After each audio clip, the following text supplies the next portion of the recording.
Hi, Sweet Pea. Hi, Mummy Bear. Chit-Chat time. It is, and this is episode 41. That's right, yes. And this is a slightly different one this week. But just as important and just as fun. Just as important, just as fun. This is the wonderful Tamsin Westhorpe. Mm-hmm. Now, she is very well known in the gardening, horticultural, planty type world. Exactly. The reason it's a difference is because she wasn't actually on the Gardener's World episode that we are talking about. No, she was behind the scenes, heavily Very behind the much scenes. so. Big time behind the scenes. It was her uncle, Raymond Treasure. Who, of course, is a treasure. National treasure. Wellies and Shorts combo Raymond from Stockton Bury Gardens. Yes. That was on Gardener's World 2025, episode 15, so not that long ago. Yeah, and Toby went round, and so the two were chatting together. I thought it was perfect. Toby was like the perfect presenter to go around and Had chat to such Raymond. a nice rapport, didn't he? Yeah, exactly. And Gardener's World did well to get Raymond because he doesn't usually like it. He doesn't like being involved with the media side of things. And we did ask for Raymond to be on the podcast. He politely declined. Yeah. And Tamsin was very kind to offer, and we feel really extremely lucky to get Tamsin. So amazing. Big fist pump, air pump. Fist pump. Yes. And it was so much fun, actually, because we got amazing. a very different point of view of what we got told on the show, because obviously on the show we would Raymond was chatting with Toby, and we got to chat with Tamsin, who gave us kind of childhood memories and what got her into horticulture. Huge, scary horse rides through woodland. Oh, gosh. And also, for example, Raymond just digging a pool whilst they're having lunch. Sunday lunch.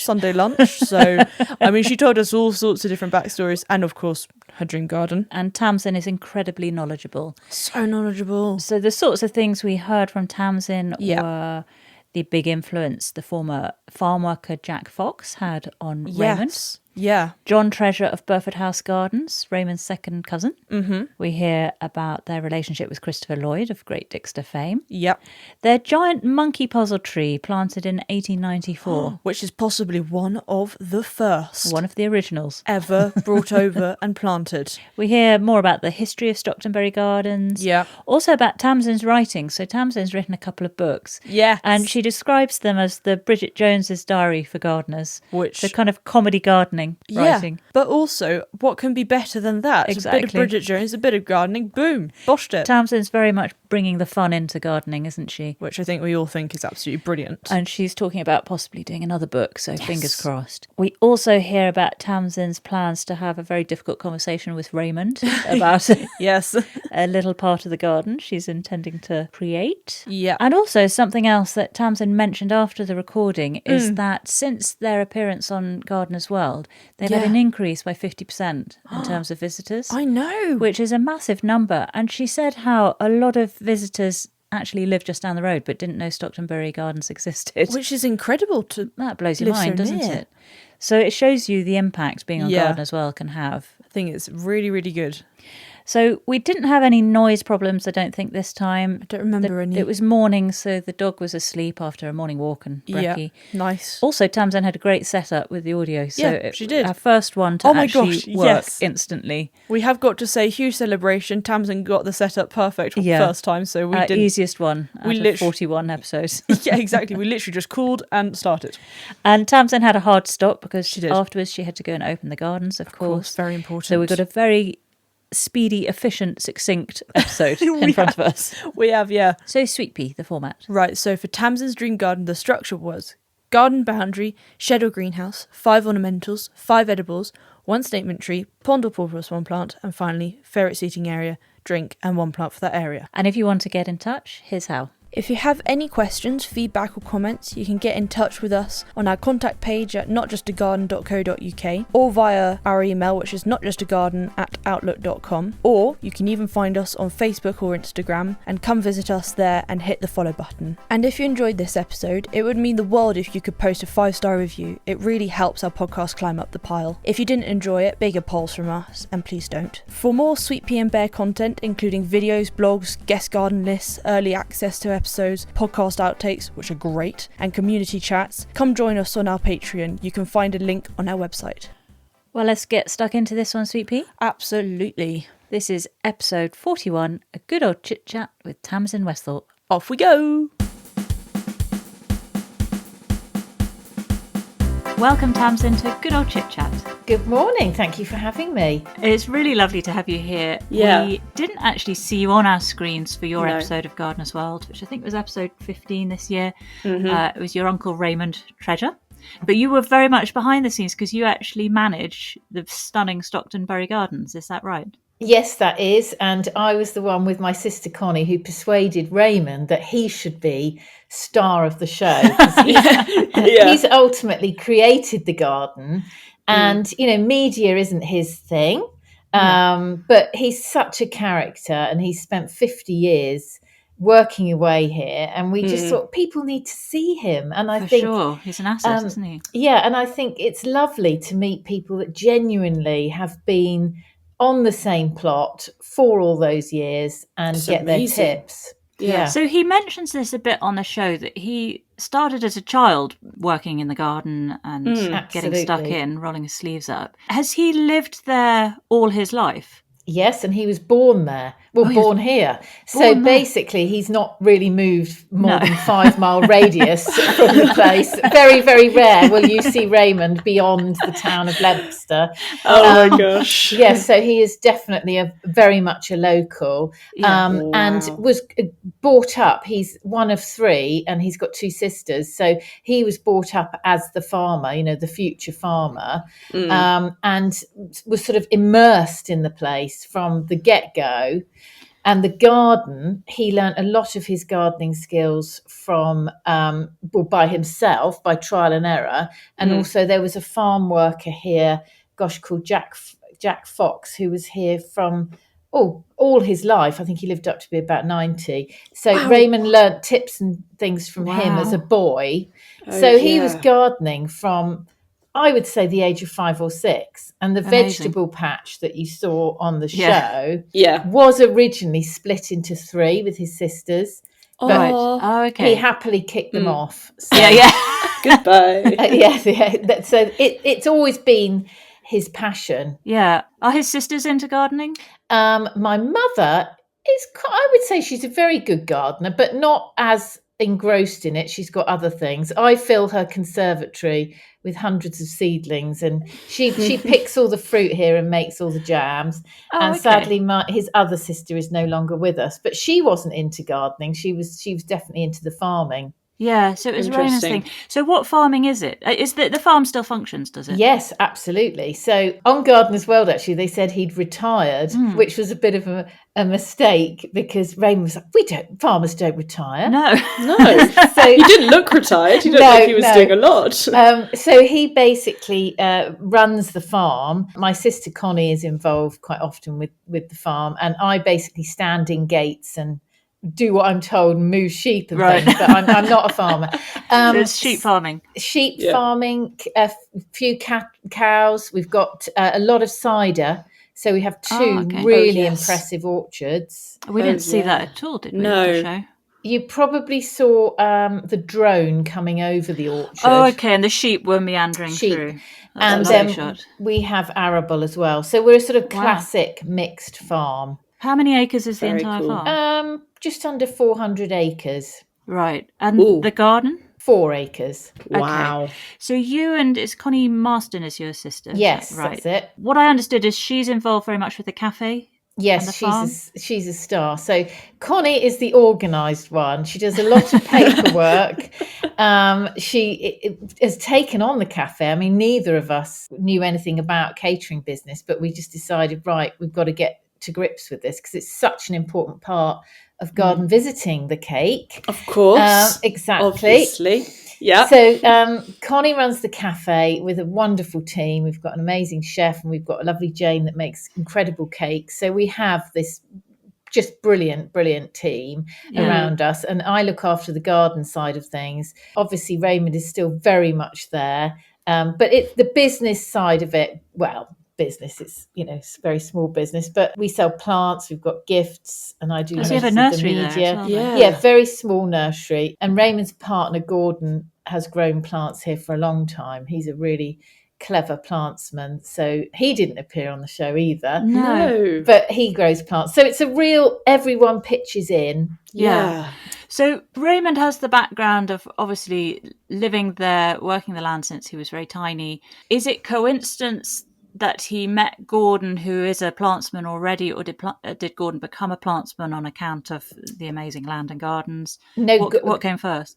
So Gordon's always been a plantsman. He used to work at, as a groundsperson gardener at a school. Right. And together they've had, a fantastic horticultural journey, really, because Raymond's second cousin was John Treasure of Burford House Gardens, who was a very renowned clematis grower. Oh, wow. And best friends with Christopher Lloyd. Oh, okay. So, of course, Raymond and Gordon would spend a lot of time with Christopher Lloyd and Raymond's cousin, and they got to meet Beth Chatto. They're very friendly with people like Carol Klein. So they're very well connected and very immersed in the horticultural world. But it's really funny because they don't see it like that. They're just friends. It's just my mates. Yeah. That's fair enough. Yeah, completely. Something I read was how when you were little, you would go to your grandma's place, which is Stockton Bury Gardens, and you'd be having Sunday lunch and there'd just be strangers peering in through the window. Yeah. Because the garden is, although it's open to the public, is very much part of the home. Absolutely. So the garden is in the heart of the farm. So when you come, which I hope you will, you'll see... Oh my gosh, we will. There's lots of barns that are sort of the boundary to the garden, and the house is right in the middle. And you can walk all the way around the house. So from every window, you can see people wandering around. So it's almost like we're on a moat, we're in the castle and there's people going around. But it was 30 years ago, we worked out the other day that Raymond opened the garden. Right. So my grandparents were still here living in the house, and we'd all come for Sunday lunch. And you'd see people just peering in. Very odd. Yeah. I would struggle with that. I would. And Granny had to take all the washing off the line, which I think she objected to. But now we've been doing this 30 years, you actually realise that things like the family having lunch at the table, the washing on the line, that's what people want to see. It's more relatable. It's a garden, it's a home. Yeah. So who lives there? Is it Raymond and Gordon? So Raymond and Gordon live in the house. Right. And we all live, shouting distance away, really. Do you? So I live the furthest away because then I can escape the very early morning sheep moving. Nice. Good work. Nice. Really good. Are you on the land? So you're within the 400 acres? No, I'm not. No, I'm in the village next door. Yeah. Okie dokes. So 30 years ago, Raymond opened the gardens up to the public. Prior to that, what sort of garden was there? Has there always been the Stockton Bury garden part of the farm? That's a very good question, because people arrive, they see the old buildings. We've got the old tithe barn and the dovecot, which date back to way beautiful. back. And they think, oh gosh, this is an ancient garden. But in actual fact, the garden that you see today is probably 80% created by Raymond in my lifetime. So I've seen it grow. I remember the dovecot used to be in the field with muck tumps and chickens around it. Our lovely Desres viewing gallery was our bin store and log shed. So he has created, a huge percentage of it. When we were children, the main lawn existed with our giant monkey puzzle tree. Oh, lovely. Okay. Oh, that was planted by my great-great-grandfather in 1894, the monkey puzzle. How amazing. Yeah. Gosh, how big is it now then? Oh, it's vast, cool. Actually. Really? It's very, very vast. And the lawn was created by him as well. And there was a small section of kitchen garden, but everything else did not exist. Right. And it's very interesting. I found a notebook in the loft, and it was by this lovely gardener farm worker that I told you about previously from way back. And I thought, oh, great, I found the list of roses and, notes about the garden. I was all very excited. Very cool. And it just said potatoes for the vicar So basically, there was nothing ornamental there. Wow. That is hilarious, just potatoes. I was mortified. So it was a functional kitchen garden. So there was a row of potatoes for the headmistress or headmaster, row of potatoes for the vicar. Hilarious. It was very much about feeding the community, actually. Oh, how interesting. And which, chickens had which number of chicks. It just... No. What an interesting notepad to have, though. Yeah. So, I remember when I was younger, my parents used to live in a grade 2 listed building, and Dad thought that behind this horrible little 60s fireplace there was possibly an ingle nook, and so he took a sledgehammer to it, and it was so exciting. It was like we were hunting for treasure, because out came lots of old stuff, dead birds, all that kind of things. There was indeed a beautiful ingle nook fireplace with this enormous oak lintel running right the way across the whole length of the room. And shoved up the chimney were all these old pieces of newspaper that had been used as insulation. So we were pulling them out, and they were almost disintegrating immediately as soon as they came back into contact with air and our hands. But in the newspapers, there were things like, bring all your rotten veg for the stocks this Saturday, and then a list of the people who'd be in the stocks to throw your veg at the little sort of market square in our little town. That's so sweet. This was occurring in this old newspaper, and it was so incredible to read a piece of history like that. So I can imagine with that notebook, obviously it's not quite as a long time ago, but to see kind of the origin of the garden, and then obviously you with your own eyes have seen the evolution of that garden. It must be incredibly rewarding to know where it's come from, where it's got to. I think for the family, it's just lovely that Raymond has all these memories because he has been here, hasn't been off to college. And I think we did an interview. Someone came to interview him, and they said, "What's your career path?" And he was like, "What do you mean?" No idea. What is that? Well, I've just been here. No qualifications. And actually, I love that, because we're so obsessed now, aren't we? We are. What Completely. Exams have you got? And really, it doesn't always matter. No. If you find something you love. Best training you could possibly have is to actually live that land and have known it all your life, and spoken and rubbed shoulders with people like Jack Fox, who would have had such an incredible knowledge. But it's strange, the stories he comes up with. You think, I haven't heard that, and I've been working here for years. Where's that one come from? How wonderful! Oh, he must have all the stories in the world. Yeah. So when he decided to start making it a more ornamental garden, what was that process for him? Did he have an idea? Did he have a plan? Did he draw it out? Or was it just, I'll do this little chunk now, this little chunk next? How did he tackle it? I think your term of chunks is a good one. Because he's a farmer, couldn't go away much. You are sort of wedded to where you are. So I think it was their hobby, their holiday, their passion, but they definitely did chunks. So the whole idea was never on a piece of paper. I don't think they ever expected to be this big. And I know on many occasions there's a wall that runs down the long walk to the dingle, and that was where they vowed they weren't going to go beyond it. And now, of course, that is right in the middle of it. So yes, it was definitely for fun. They never ever intended to open it. That was purely friends saying, well, you should open the garden, give it a go. Okay. And so it just came about from a conversation like that? Yeah. So it's not been planned as an open garden, which again, I think makes it rather lovely, because it is their home. Yeah, completely. So very gradual. But I do remember when we were kids, all sitting around the table, and he was digging the swimming pool with the digger. Got a swimming pool then? Yeah. And I remember, everyone going, "What is he doing? What's he up to?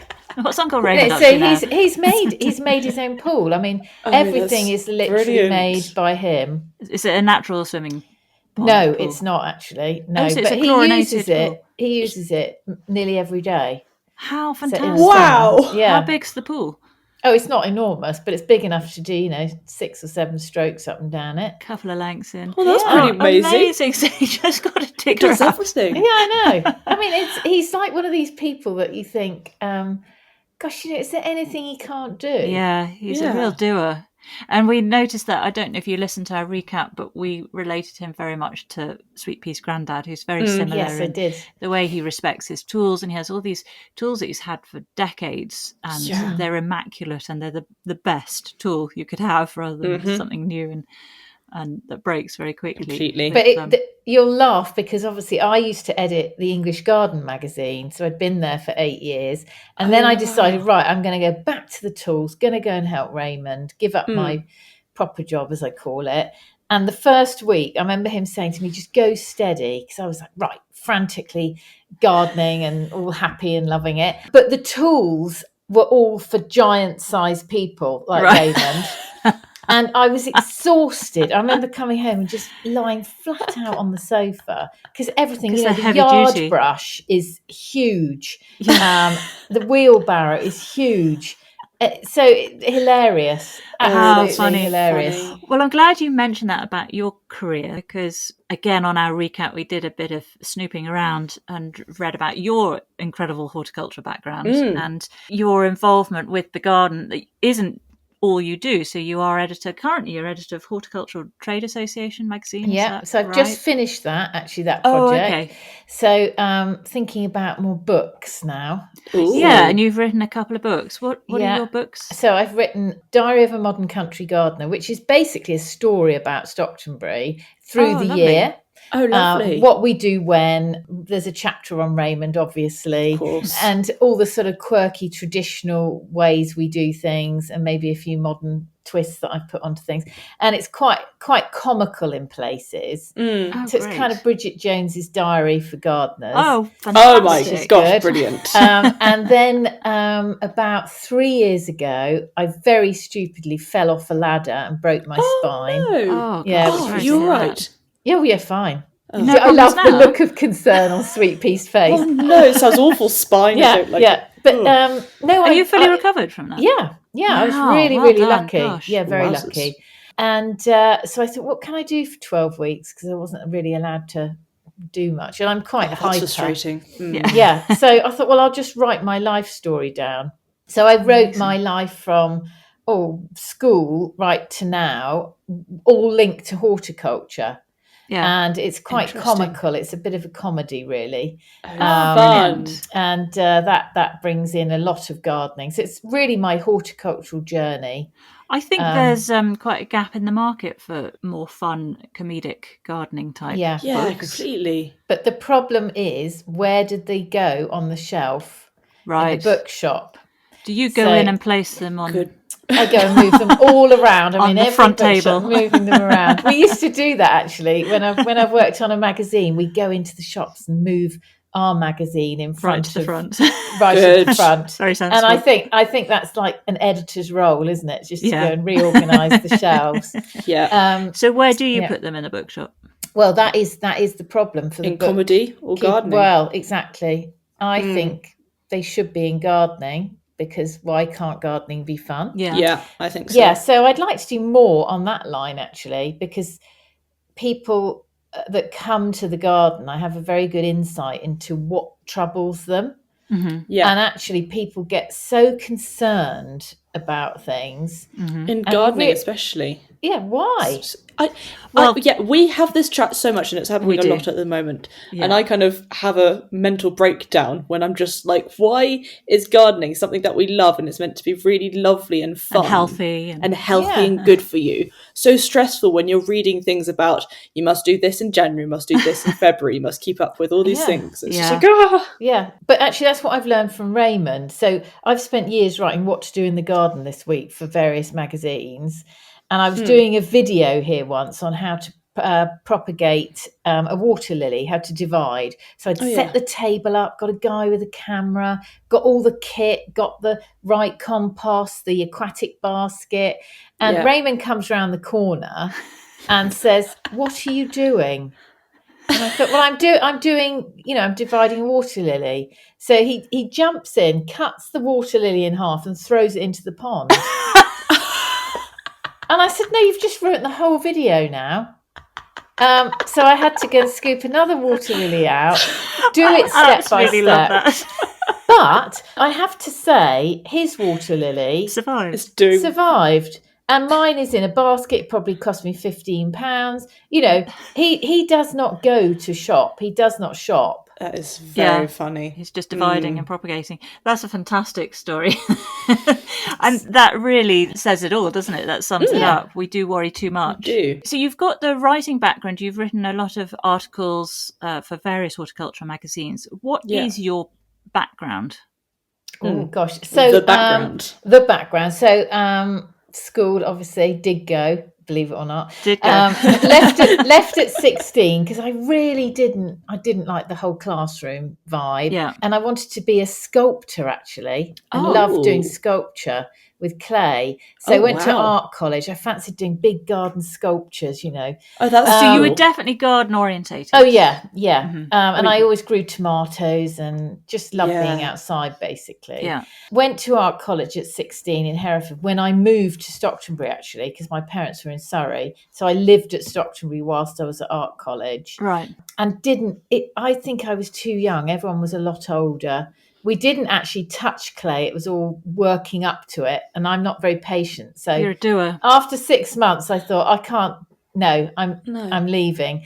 So, but the funny thing was, Raymond used to pick me up every night from the station in his red Land Rover. Oh, sweet. And there's a red telephone box there still, which is redundant, that I used to ring him from with my 10p. And to pick you up. And he would never quite get, I'm 16, I want to come home. He'd go, well, I'll just, I'll be there at some point. A bit later sort of thing. Oh my gosh, that's hilarious. You hang around the station. I do have when I drive past that post box, that telephone box, it does make me smile. Brings back the memories. So, I mean, he didn't want a 16-year-old to run around, did he? Oh, sweet. Farming. So, so from there, I was at Stockton Bury, had a horse here. That was mainly my interest. Did you say had a horse there? Yeah, so I used to go riding with Raymond. We used to go on a lot of rides together, which was fantastic. Oh, amazing. And he was a bit like sort of Dick Whittington. Gosh, he was a good rider. And had a very, very wild horse called Flashman. And cool. He would go bombing through the woods, and I spent half my time terrified behind him, just trying to catch up. What an incredible experience. But it was brilliant. It was brilliant. Did your mother ever worry if you were staying with Uncle Raymond and you were charging off through woodlands on very fast horses? Was there any concern from your mum, or was she just accepting of it all? Yeah, I think she's sort of. There was before the mobile phone. She probably didn't know. I probably didn't tell her half of it. Now we're WhatsApping every move, aren't we? Very true. So I think the less you know, the better. Is what I think. Don't say that. Sweetie, ignore what Tamsin just said. Yeah, and I hope my son is ignoring that as well. Everyone ignore it. Everyone ignore it. But so I used to go off with my mum's old saddle bag with sandwiches in for the day and just be gone for the whole day. And that was really, fantastic. I just thought that's just what I want to do, which is not realistic. So my grandfather sent me to work with Uncle John at Burford at the nursery, because I think they thought, what are we going to do with her? Yeah. So I worked there for quite a while and realised this is great. This is what I want to do. You enjoyed that? Yeah. And then they all decided, I get sent places a lot. They all decided, probably had a family conference, that I should go to college. So I ended up at Sparshott College in Winchester. All right. To do what? Doing horticulture. And was there for 3 years and worked in Bournemouth Parks and sort of all. Did you enjoy that? Loved it. Okay. Absolutely loved it. Lovely. So even though it was studying involved, classroom based, I imagine. Yeah, it was very practical, actually. Right. Oh, that's good. It was a real nice hands-on course, so it's good. And actually, college is rather good fun. Yeah. Oh, good. So I did enjoy a lot out of that. Yeah. Yeah. And then since then, I've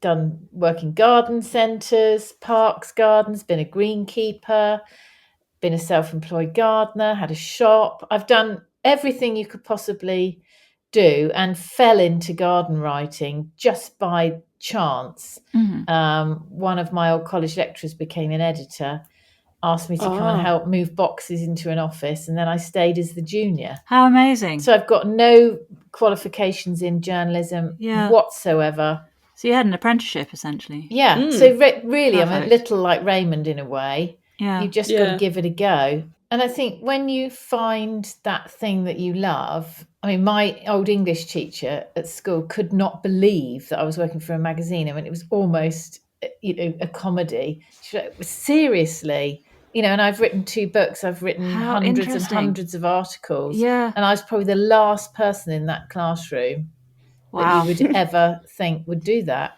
I think that's so important that people are aware of stories like yours. I really do, because I think it's very easy to give up hope if there are various pressures on you and, to follow the traditional route. It's so important to be aware of all the other ways that one can get into something that you love doing. I think the most important thing really is just to be completely enthusiastic about what you do, just be all in and love it. Entirely. It's the attitude, isn't it? Have that attitude. People pick up on that, and then you get opportunities, and it works that way. So how did you do so you were doing the writing, and then did you come back to Stockton Bury to then manage Stockton Bury Gardens, or how did that transition happen? So I'd been at the English Garden for 7 years, commuted to Cheltenham, which was a long journey every single day while my son was young. Driving. And I think I've probably done enough. Been there 7 years. We've got another publisher coming in. And I think it's quite good for a publication to have a change.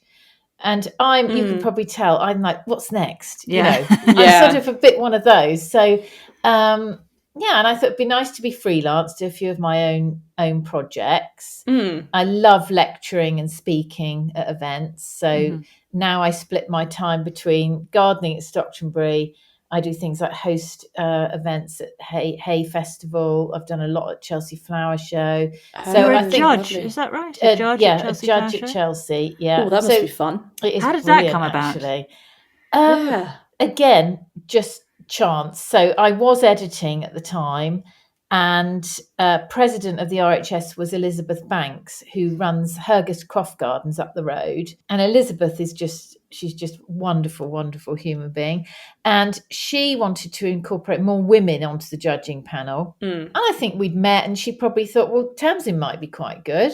Yeah. So a member of the RHS came and saw me. They interview you. What they really want to know is that you're trustworthy.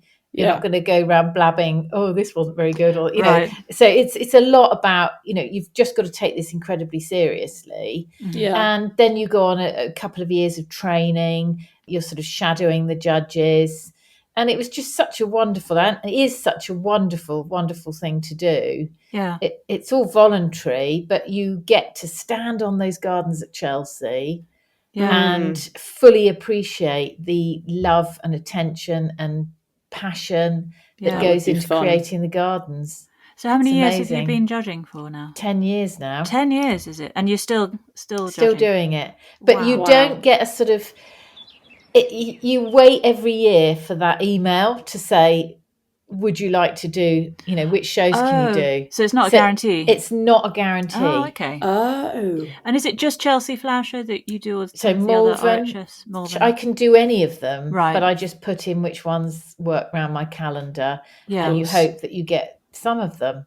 But it's not a given. Because Hampton Court, we were reading, is now going to be every other year at Hampton Court and every other year at Badminton. Badminton is more your direction? Is it, or not really? Not really. They're both near Herefordshire. Nothing's near Herefordshire, isn't it? Just Monty's garden is there. Yeah, Monty. That's about it. There's nothing. We're very isolated here.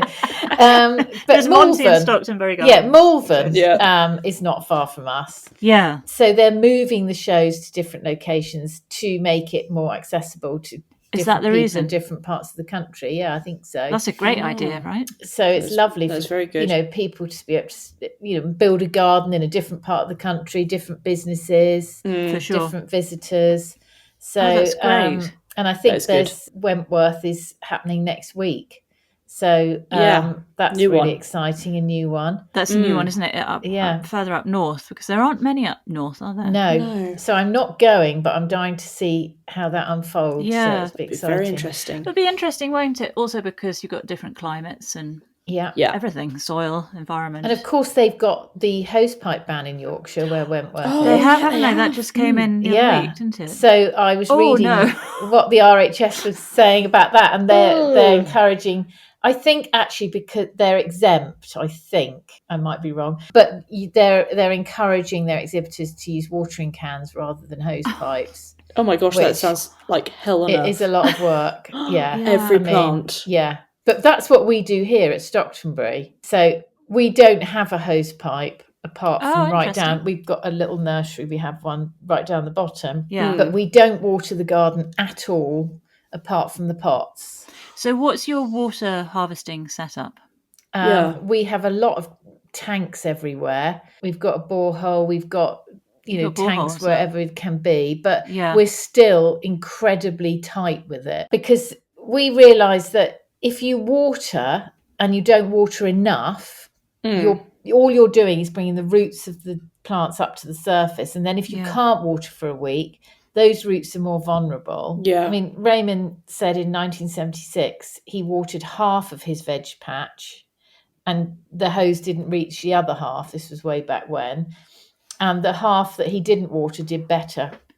And 1976 was an incredibly hot summer. Yes. I remember photos of me running around in just my toweling pants. Yes, I got those. And the grass was completely brown. So he only did half, and the half that wasn't watered did great. That's very something. Interesting. And that's also what Raymond is learning from his lifetime experience and then handing that knowledge down to other generations. I mean, you must learn a lot from Raymond, but are you sort of capturing all his old school knowledge? Well, it's interesting. People keep saying you must write a book about Raymond, with all his sort of tips and tricks and things. And, maybe I will. But the other thing that he is quite amazing with is his poems. Oh, really? He's written some incredible poems. He'll just sort of get them out the drawer and I'll read it and I'll go, oh, this is nice. He goes, yeah, I wrote that. But, there's some, he's an art as well. He's a brilliant painter. Oh my goodness. Gosh, he can do everything. He literally can do everything. Yeah. And he can recite things unbelievably. Really? Passages from books, poems, things from the Bible. I think all they did at school was basically you learn this and repeat. Yeah. And I mean, how does he remember it? It's incredible, isn't it? That is amazing. What a character. I mean, he's got so much knowledge in him, hasn't he? It would be great if you could write a book. Before we get on to your dream garden, I just had one other question about Raymond. Yeah. You at the time put something out on, I think it was Instagram, about the shorts and welly combo that Raymond was wearing on the show, specifically because people were contacting you and saying how wonderful it was. Is that right? Yes. Then you talked about doing a T-shirt with him in his wellies and shorts. Have you done that? We've progressed it. So my son is a bit of a cartoonist, so he's drawn the shorts and knees and wellies. Oh, cool. And another one of our team does printing T-shirts, so we've got that far. And we've got a sort of short list of slogans to go on the front. Nice. So one is Glastonbury ? No Stocktonbury. That's the one I loved. Yeah. Love that one. And then there's something like bare knees, great for bees, or something like that. So we may, but we're having a play at the moment, so it's in the making. So watch this space. Is what I will saying. Tag you in. When wonderful! Great. So you can wear the merch. Yeah, we'll wear the merch. Yeah, Raymond's knees on a T-shirt. What more could you ask for?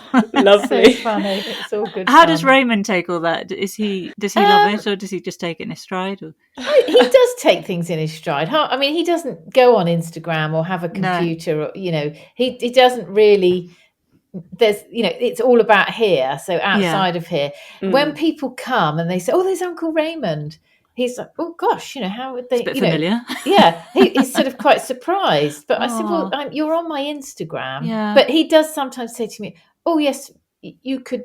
Do you want me to video this? Do you want to capture this?" So he gets it. Yeah. And he's so good at it. Oh, he's wonderful. We never practice anything. It's just like, oh, quick, and then there it is. It's brilliant. Right. Well, I think we should have a look at your dream garden, Tamsin. Absolutely. Okay. I'm going to hand you over to our head gardener, Sweet Pea, and she will take you through it. Lovely.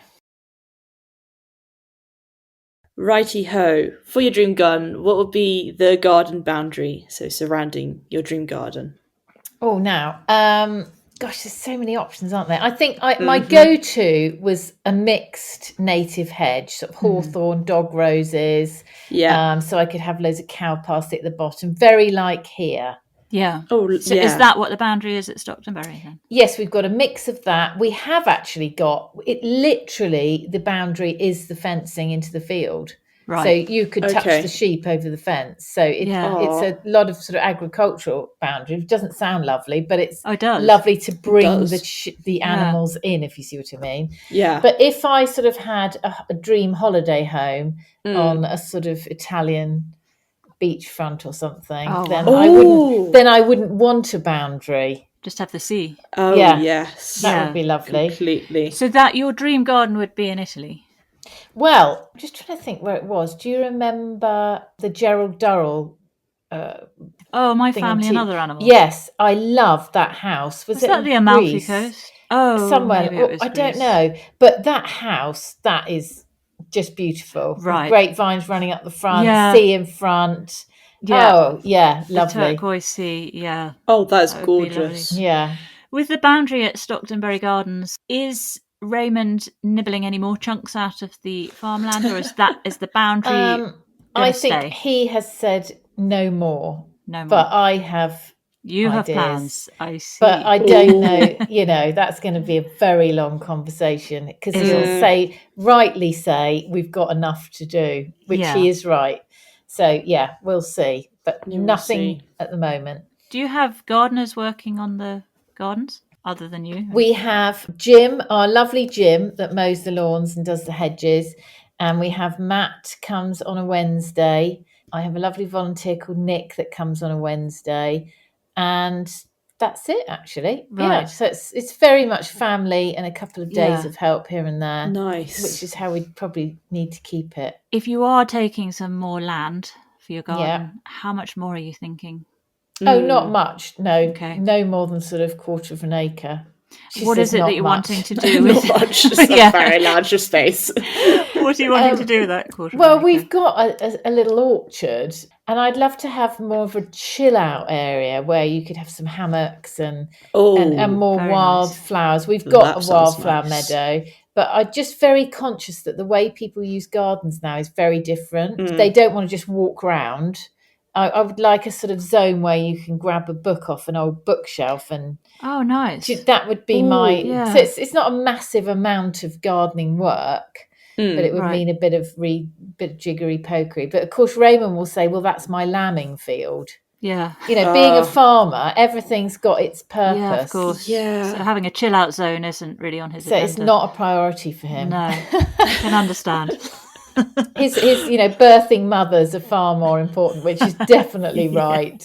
Does make sense. Some tough conversations ahead then. Yeah, entirely. Would you like a shed or a greenhouse in your dream garden? I would love a greenhouse. Oh, what type? Just an old-fashioned wooden greenhouse, quite big. I'd like to have it big enough that I could put a chair in there and grow a grapevine to keep the shade. And funnily enough, our greenhouse here is really quite cool because we've grown grapevines over, inside for shading. Yeah. So I like the idea of having a radio, making it a little go-to escape hatch. Right. Oh, so what sort of size are we talking? 12 by 12, I suppose. Okay. Feet. Not massive. Yeah. But sort of my little den. Yeah. So you're sort of she shed. Yeah. And my house is really dark. It's very, very old. So I can't grow houseplants or anything in there. It's too dark. So I think that's why I don't need a shed. I want some light. Yeah. Where's your mum's conservatory? Oh, that's brilliant. So that's literally down the field here. So she lives there now as well? She lives there. And so she's got a fabulous conservatory. So that, that's really lovely to have. Yeah. Oh, that's great. Yeah.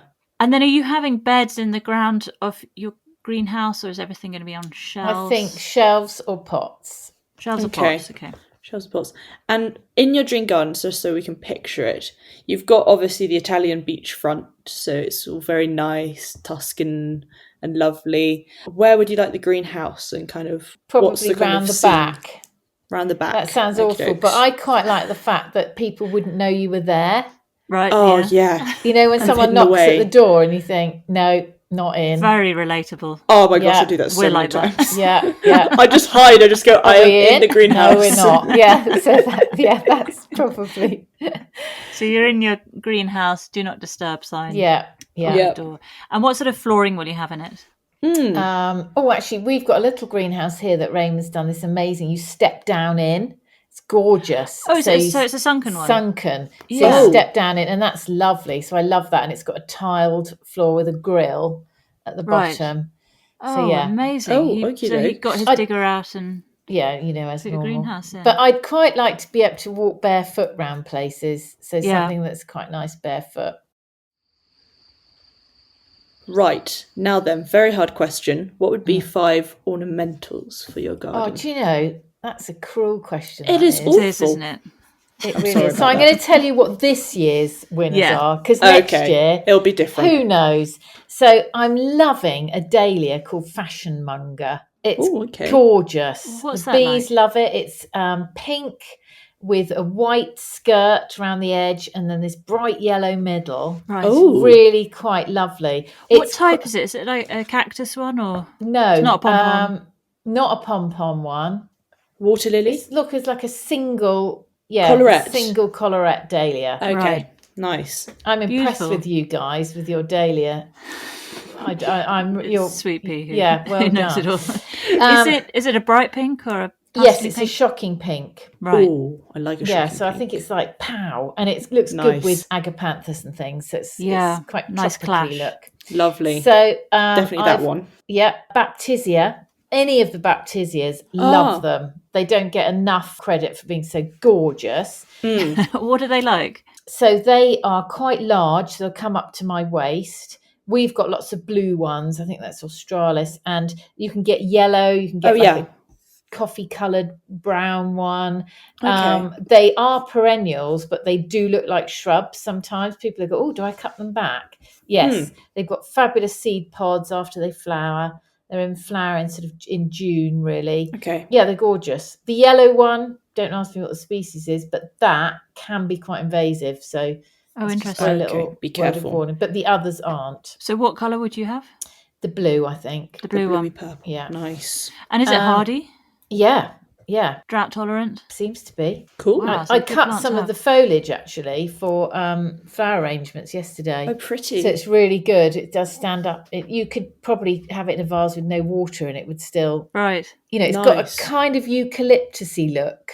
Okay, So it's beautiful. It's really, really useful. I do like Lathyrus vernus for spring, the spring pea. So it's a low growing, almost ground cover sweet pea, no scent. There you are. This is one you need, sweet pea. Interesting.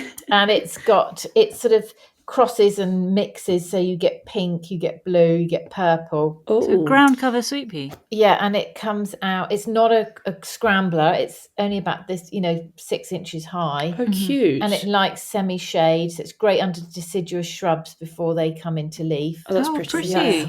Definite one. Oh, I don't think I've heard of that one. No, that's a new one. And then this one is gorgeous. It's in flower at the moment. It's called Galliga officinalis. Galliga. And that's quite tall, blue flowers, and it smells of cucumber. Oh, nice. Oh, wow. That's summer vibes. That is really, really yummy. Not to eat, but to smell. Yeah. It's lovely. What are the flowers like? They're almost like they look like a dwarf delphinium. Right. On a stem. They're just, but the scent of the foliage is absolutely amazing. Right. That's very cool. What sort of colours does it come in?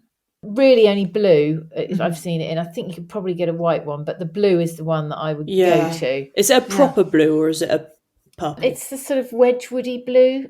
So nice. It's proper blue. Well, that is a proper blue. Sort of like a strong light blue, if you know what I mean. Does that make sense? I know exactly what you mean. Not an inky blue.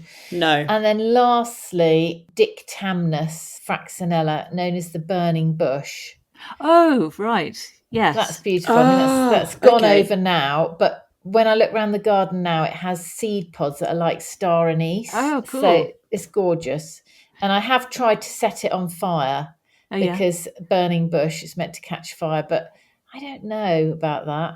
I stood there for a long time with a lighter. Nothing. No, because it literally, I've seen the videos. It literally is sort of little spurts. It does sort of just go the gas that it gives off, isn't it? Yeah, but it's not. I was hoping for real drama. Like, wow, look at this magic trick. And it was like a sort of poof, and that was it. Yeah. Yeah. So I thought it was going to be a bit longer than that. Yeah, like a proper whoop. I think I did it on my Instagram somewhere. So. Oh, okay. We'll have to look for that. Slight sort of anticlimax. But there we go. That is a shame. Yeah. How big is it? That grows to probably about 2 foot. Is it something you have standing alone? Or yes. do you have it in a bed? It is in a bed. I wouldn't put it in a pot. It's in a bed, likes a sunny spot for sure. Mm-hmm. So middle to front of a bed. Right. It's great. And do you sell it in the kind of nursery area? We did. We've run out. It's a popular one. It is a popular one. It tends to go when it's in flower, like a lot of things. Can imagine. Yeah. Is it easy to propagate then? No, it's quite hard. Oh, really? So Gordon does it from seed, so it isn't easy. So you don't see it that often, actually. So if you see it, get it. It's one of those. Now then, 5 edible plants. This is easy for me. Broad beans. I love broad beans. Beans. Marrow. Oh, wait, hold on. Just on the broad bean front. So is there any particular type or just any of the broad beans? Raymond always grows A Good Ol Chit-Chat. Yeah. So, yes. So that's the only one I've probably grown up on and eaten. So that's good enough for me. Okay. Very nice. Beautiful. You can also eat the flowers, which is quite lovely. Oh, that's never pretty. thought of doing that. So if you have, don't eat too many, you won't get any beans. But it just tastes. It does taste of broad beans. Oh, lovely. Marrows and courgettes, I love. It's our first marrow that we've had. Yeah. No one likes a marrow. Oh, I love a marrow. I love a marrow, and I haven't had a marrow for a long time. I used to do stuffed marrows for you, Sweet Pea, when you were younger. Oh. All sorts of. That's quite a. I think I got a recipe when in Greece, so sort of that more Mediterranean vibe. Yes. Oh, what are those little flower buds called that you eat? They're usually in vinegar. Capers. Thank you, Sophie. Capers and feta and olives and all stuffed into the marrow. So you've got quite the sort of less flavourful meat of the marrow, and then the real sort of hard-hitting salty flavours in there. Yeah. Really nice combination. I mean, I will have for lunch in June just broad beans with butter and pepper, and I'll just do the same with marrow. Do you have your broad beans in a sandwich? No. We had one of our guests, and I think also there was somebody on Gardener's World who did this, where he put his broad beans in between 2 pieces of bread and with butter. Very smelly if you're eating it in the work canteen. But really nice. But really, really tasty. Lovely. I should give that a go. Also a big fan of beetroot. Mm-hmm. Oh, yeah. Multicoloured ones? Yeah, well, no, just the normal. We do a brilliant beetroot brownie sometimes in the cafe, which is yummy. Oh, and again, I can just eat bowls of that. That's lovely. And we have a fruit frame here, which we don't let people in because we just sit. Raymond and I go to pick, and we end up just eating it all. I mean, honestly, the that cherries. Is the trouble. Yeah. So we've had cherries, peaches at the moment. Absolutely lovely. Beautiful. So is that 5? That is 5 cherries and peaches. Do you want a special mention? An Asian pear. Oh, what is that? It's an apple tree. Well, it looks like an apple tree, a pear tree rather. And they're like golden apples in September. Very hard to bite into, but if you cut them and take a slice, it's like the traditional pear drop. So wait, is it an apple or a pear? It's a pear. Sorry, it is a pear. But it looks like it's a tree. Apple. It's a proper tree, but it looks like an apple. In the cafe, do you use a lot of produce from the garden and the vegetable plots? We don't grow enough, actually. Well, we don't have enough because Raymond's quite self-sufficient for his own house. Of course. So he doesn't tend to go to, I don't think I've ever seen him in a supermarket ever, actually. Really? No. So he can just take from the land?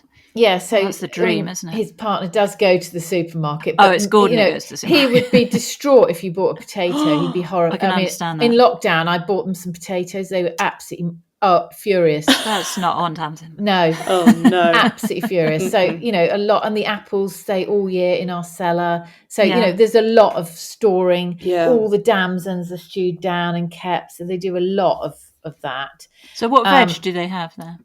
Very traditional. So lots of cabbages. Why so many cabbages? Leeks, parsnips. Very traditional veg. Courgettes, of course. Courgettes, marrows. Yeah. Does he have butternuts or anything? That's too quirky. Got that's it. too modern. Okay. Like Raymond wouldn't be seen eating pasta. No. Okay. No. Fair enough.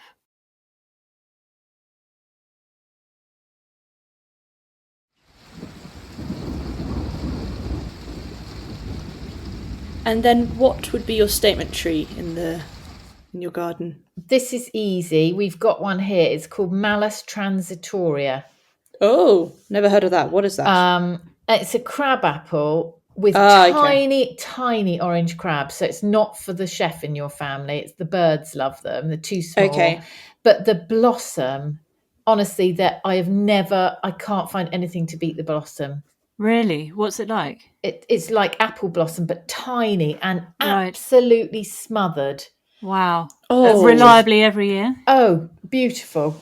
Because we find with our apple tree, some years it's so heavily laden and we have so much blossom and then so many apples, and other years, nothing. Quite normal. It's weather related. But this seems to be, for blossom, it's just incredible. You have to sort of lie underneath it and just look at it. It's just, Oh, stunning. Fantastic. And a good small tree, actually. It surprised me because I thought you'd say your monkey puzzle tree. Yeah. Was the monkey puzzle, that seems quite a modern thing to have been planting so many generations ago. Yeah. So I think it was probably one of the first monkey puzzle trees to be planted. Right. No way. Yeah. So Matt Biggs from Gardener's Question Time came and was absolutely sort of almost dancing underneath it, because he said he's a historian, horticultural historian, and he thinks that it could have been in the batch that William Lobb brought back from Chile. Could have been as a result. Original. Yeah. We can't prove that, but I mean, why wouldn't you love that? Yes, of course. Story? That would be so cool. And it is the largest one in Herefordshire, and it's massive. Oh, and I love wonderful. it, but I wouldn't recommend it. Why is because they're vast. You see them in front gardens and you think, really? Yeah. I mean, they're huge and they're vicious, and nothing will grow underneath it. Vicious in terms of what? They're spines, very spiky, aren't they? Yeah, really. Right. And they have sap that oozes out of the trunk that's really sticky, like super glue. Oh, interesting. Crikey. I didn't know So that. if you have children, I've had it cut out of my hair and all sorts as a really? kid. Oh my gosh. It's too tempting not to pick it off. Yeah. Oh, I didn't know that. It's not a tree I would say go out and plant. What do the roots do? Do they muck up the land so you see, do you have beautiful exposed roots at all? Or is no, it just going not down, at all. Down? Straight down. Right. But it's incredibly dry underneath. Yeah. Okay. You're lucky to have a lawn under it, really.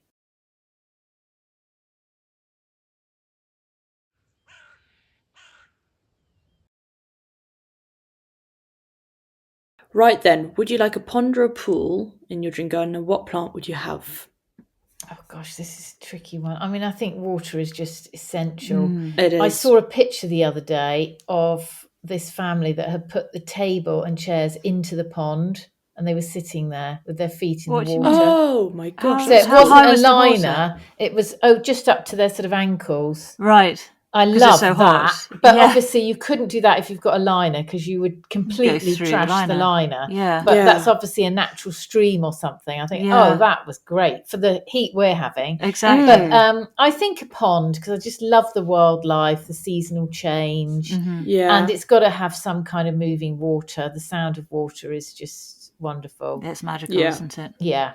Yeah. Yeah, it really does something for me, the sound of running absolutely. water. And the one you've got in the dingle, yours, is that the only pond you've got there? No, we've got one up by the swimming pool, by the classroom, which is a lovely wildlife pond, absolutely teeming with dragonflies. Oh, wow. And frogs spawn in the spring. It's incredible. And we also have a lovely rill in our plant sales area, which is beautiful. So, fantastic. We've got the big pond, all nice. Obviously built by Raymond, of course. Yeah, and his trusty digger. Of course. You mentioned classroom there. What classroom do you have? Oh, I have a little hut where I teach classes, not very often, because we're just so busy, but we do art classes here. Sometimes I'll do a workshop. Cool. So if somebody wants to sort of gather 6 of their friends together, and have a morning with Tamsin. We have coffee, biscuits, and they basically talk about their own problems in the garden.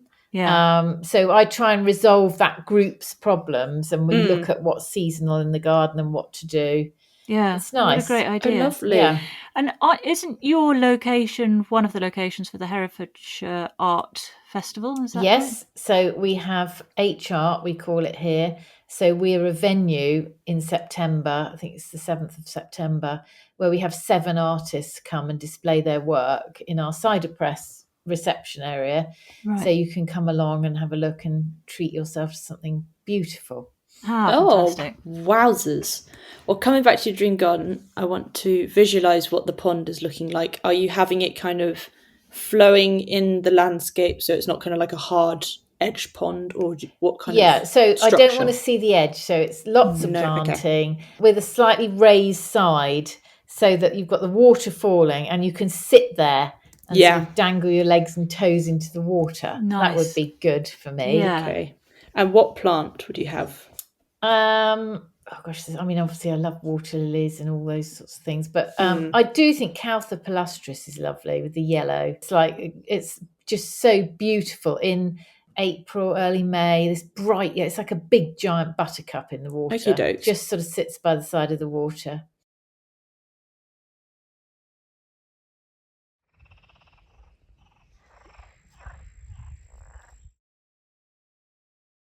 Now then, final question, because we talked about seating areas earlier, and I wonder if you're going to have kind of a seating area like that. What seating area would you have? What drink and what plant would you have in that area? Oh gosh, this is so difficult. So if I'm thinking of this garden, or am I thinking of my dream garden? The dream one in Italy. Dream garden. Okay, in Italy. So therefore, I do love succulents. So something like an aeonium. I just think they're great. They're so funky and architectural, and just so easy. You don't need to water them very often, and they've got a lot of pluses. So I'd go for nice. an aeonium. Got to have a view. Of course. Absolutely got to have a view.